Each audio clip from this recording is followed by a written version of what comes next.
The term systems innovation has become popular in the past decades, but the term is often left as somewhat vague, so let's start by presenting a working definition. Systems innovation can be understood as a combination of systems thinking and the process of innovation so as to enable transformative change within a complex system. So there are three primary aspects here: systems thinking, innovation, and complex systems. Systems thinking is a way of looking at the world. It is what we call a holistic paradigm, meaning that it enables us to look at, analyze, and talk about whole systems rather than simply looking at their parts. According to the Oxford Dictionary, innovation is to make changes in something established, especially by introducing new methods, ideas, or products. A complex system is typically a large-scale system composed of many interdependent parts that are relatively autonomous. All of the large-scale systems we are interested in our economy are complex adaptive systems, food systems, energy systems, political systems, health systems, financial systems, etc. So, systems innovation is about using systems thinking to enable transformative change within these complex organizations. In this section, we will elaborate on each aspect of this so as to get a high-level overview for what we mean by this term systems innovation. Firstly, what is innovation? Innovation is about the creation of something that is both new and of value. However, it is also about its adoption and implementation so as to change some established way of doing things. The key aspects of innovation are that of creativity and change. However, innovation is different from pure creativity in that it is looking at both ends of the equation, both the creation of something new and useful, but also its adoption and usage within society so as to enable real change in the world around us. According to Stephen Shapiro, innovation is simply staying relevant. This is an important aspect of innovation, whereas pure creativity is often about things that exist in the abstract. They are somewhat timeless and come from within, so to speak, like a painting or a piece of classical music. However, innovation is about responding to the environment. It is seeing how the world is changing and building something that will be relevant for that world of tomorrow. It is really what enables us to adapt to the changing environment. It is the introduction of a new solution that adds value because it fits with the overall context within which it is introduced. That is why adoption is important. If it is not adopted, that is because it does not fit with the current context and deliver value. Thus, it may be creative, but it is not really innovation because it has not actually changed anything.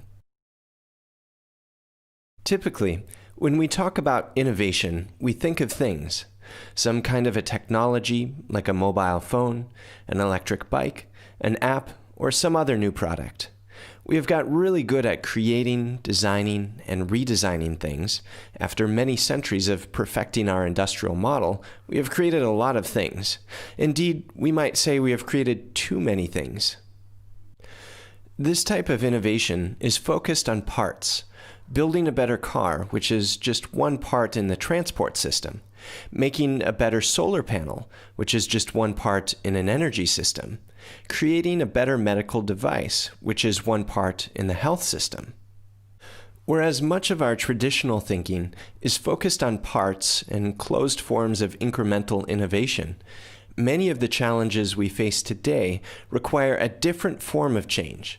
A different form of innovation, a form of innovation that changes systems, not just parts.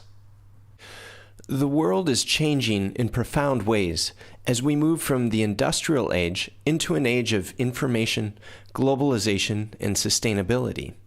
As our industrial age systems of organization come to the end of their life cycle, we find ourselves increasingly challenged with building whole new networked systems. The real design challenges are shifting from building things to building systems. Not another house, but designing a whole smart city. Not another power plant, but a whole smart grid. Not another car, but an integrated transport service. As the social innovator Indy Johar puts it, whilst it's cute and nice and relevant to be talking about the lovely nice things, underneath those nice things are a bunch of institutions and institutional behaviors that structure how we make our world. And to innovate, we're going to have to innovate those. What is missing today are organizations and systems that work. We have no shortage of thousands of different drugs, but we don't seem to be able to build health systems that really work the way they should. We're very good at building cars with the latest technology and fuel efficiency, but we don't seem to be able to build a transport system that works for all, including the environment. As billions of more people join the global economy from emerging markets, we find ourselves in a world of more and more people who want more and more things, and that equation is no longer adding up. What we really need is to organize those things better. We need to build systems, and this takes systems-level innovation, which is something we are not used to. We all have an idea for what innovation is. But what is innovation when you are dealing with a complex system? What does innovation look like when applied to redesigning how a whole political system works, or the public administration for millions of people and thousands of departments and subdepartments? This is not just a change in scale, it is also a change in quality. It requires a different kind of thinking and innovation. It is not something we are accustomed to. However, it is a form of innovation that we have to learn to do if we as enterprises, as governments, as open societies are going to survive in a complex, integrated global economy. Systems thinking looks at the world in terms of connections, patterns of organization, and how the system behavior emerges out of those patterns. Systems innovation is different because it is innovation not in things but in connections and organization. It is aimed at changing the basic structure of an organization. We are not trying to change the parts. Everything that we do in systems innovation will be about changing connections so as to realize a different form of emergent behavior and functionality within the system. This is about whole systems. We are very used to thinking of innovation as only applying to things, a self-driving car, an app, a new drone, etc. But imagine building new economies. We can actually do that today. Imagine building an economy based upon a full cost accounting system, one that does not just account for financial capital, but one that accounts for social capital and natural capital as well. That would incentivize radically different behavior. This is innovation in the institutional systems that structure human activity, and we can now do this thanks to technological developments. This kind of innovation doesn't grow your economy by an extra 1 or 2%. It actually rewrites the rules of what an economy is. These are the kind of quantum leaps that are needed today if we want to keep pace and remain relevant, given the massive upheavals taking place in our world today. We are in a period of transition comparable only to that of the agrarian revolution or the move into the modern era. Staying relevant within such a transformation will require innovation on a scale and depth to match that.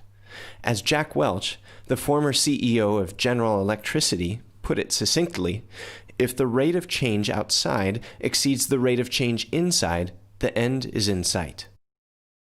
Whereas management is generally about doing what we did in the past, the point of innovation is change, to not do what you are doing again. In a paper entitled Systems Change, What It Is and How to Do It, the authors write, systems change is an intentional process designed to alter the status quo by shifting the function or structure of the identified system with purposeful interventions. It is a journey which can require a radical change in people's attitudes as well as in the ways that people work. Systems innovators aim to transform the system in which they operate so as to no longer have a job, as there is no longer a problem to fix. As Ashoka's founder, Bill Drayton, once said, social entrepreneurs are not content to give a fish or teach how to fish. They will not rest until they have revolutionized the fishing industry. This helps to illustrate the expansive nature of systems innovation. Systems thinking itself is holistic. Holistic approaches always refer to the whole. This makes systems thinking expansive in nature. We're always reasoning upwards, and thus expanding our frame of reference. Likewise, doing systems innovation is the same. We are always looking upwards to the whole system we are a part of. We are always looking to see how our sphere of interest fits into the broader systems. For example, rather than support a person who is building a school, we search for people who are transforming the way children learn at a regional, national, or even international level. The ultimate frame of reference for all of this is the whole, complex global economy that we now find ourselves a part of.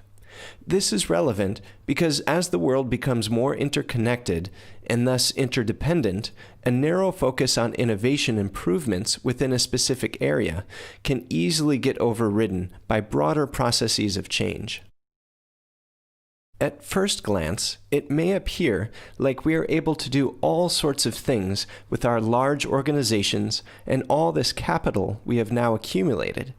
But the reality is that the connectivity and complexity have happened so fast, and our institutional paradigm is so not designed for it, that we are actually able to do quite little except for perpetuating what we did in the past.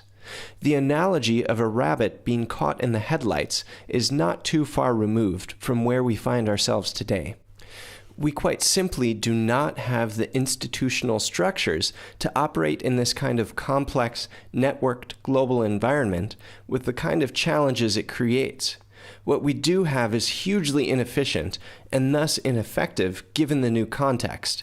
It is sobering to remember that we have not yet solved even one of the existing global issues, from climate change to cybersecurity to a refugee crisis to financial instability to soil erosion, and none of them are getting any better. But today, we have a powerful new set of technologies with which to build new organizational structures. In the past decades, we have put powerful tools for computation in the hands of many and interconnected us all with telecommunications networks. This offers the potential to innovate in virtually all spheres of human activity, to rethink virtually all of these systems as we turn the centralized organizations of today into the open networks of tomorrow. But doing that successfully requires new ways of thinking and systems innovation, the workings of which we will be exploring during this course.